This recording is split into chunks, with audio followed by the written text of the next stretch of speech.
the Democrats lost in really a lot of these so-called blue or Democratic states, governor's races, as we pointed out in Maryland, Massachusetts, Illinois, states the president went, he campaigned for those Democratic candidates, and the voters said, we don't want you. Why?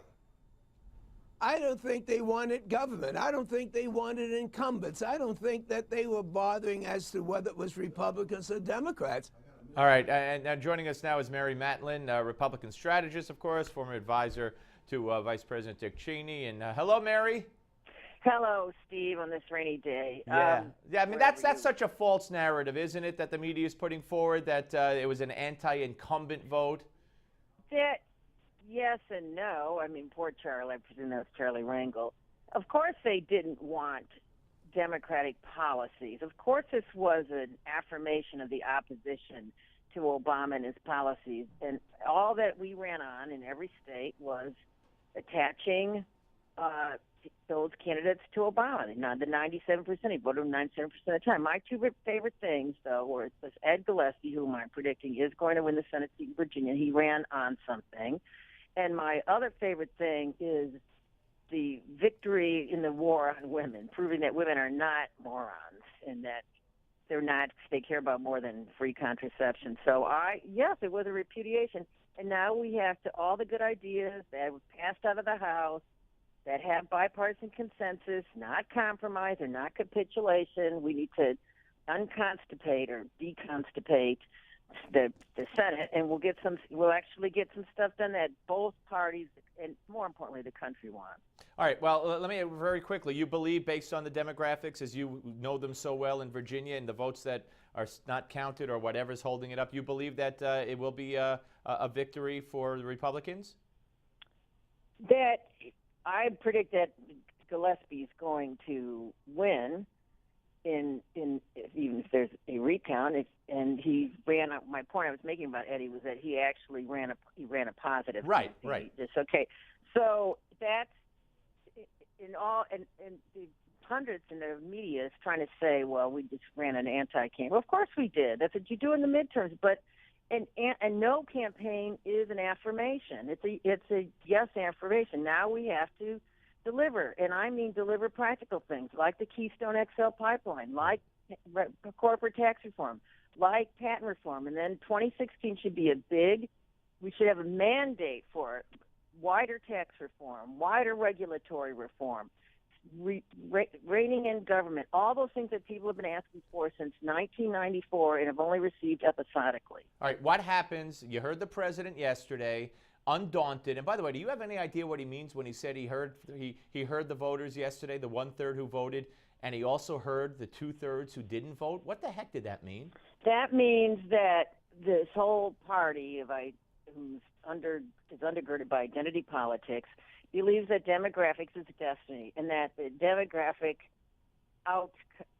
turnout rather in presidential years creates a far different electorate than this one, which skewed older and whiter. And that presumes that women are a homogenous herd, Hispanics are a homogenous herd. That's what he's saying. The 2/3 of the people who will turn out in 2016 will support it. But that did not happen in the last election. He had a considerable drop-off, and he also lost favorability of 19% amongst Hispanics. And there's no more gender gap. If there's a gender gap, it's a double-digit males in favor of conservatism. Right. So he's in his own world. All right, so his own world, he said, when asked about Keystone, it's still under investigation. I'd have to gauge, once that investigation's over, how it will affect it. It sounded to me like he's going to veto it if he ever, Then he was asked about the device tax, medical device tax. He's not going to sign anything that affects the income flow and the ability to run, quote-unquote, Obamacare. So the Republicans could pass this. Let's assume they do, all these things that you're talking about, and it goes to his desk and he vetoes it. What's the implications forget his legacy, what's the implications for Democrats 2 years hence?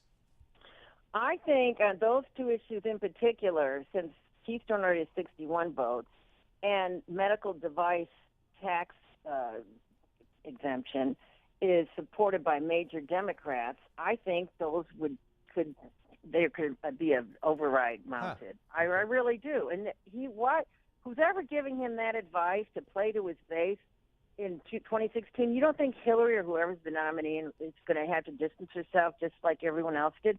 He makes Jimmy Carter look good. That's what the Democrats are saying. So if he thinks he's doing somebody some favor in the future by playing to his base, he's going to find his own party rebelling on those two issues in particular.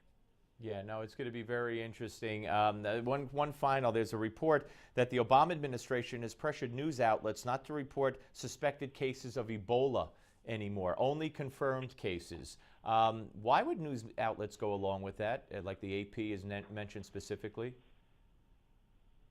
Why would they Yeah, have gone along with? I'm asking. I presume that's a rhetorical question. Why have they gone along with all the lies and dissembling and alternative reality that he's proposed for the last 6 years? The answer is there. I guess so. Mary, it's always great to talk to you. Now, you're in New York, I'm in New York, so if you bump into somebody who looks like me, chances are it might be me.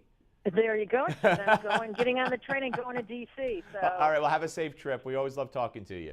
You too. Love you, Steve. Bye-bye. Mary Matalin, ladies and gentlemen, here on the Steve Malzberg Show. Very interesting. And she said mandate. And I always tell this story. It's not derogatory in any way. The best line I ever heard way back when they were talking about a mandate, James Carville, Meet the Press, said, the only person I know in this country with a mandate is Jim McGreevey. And that goes back to McGreevey's little episode. Anyway, we'll be back with the research director for the Media Research Center, Rich Noyes. Now stay tuned for your Max to Money moment, where you'll be learning all about what to think before investing.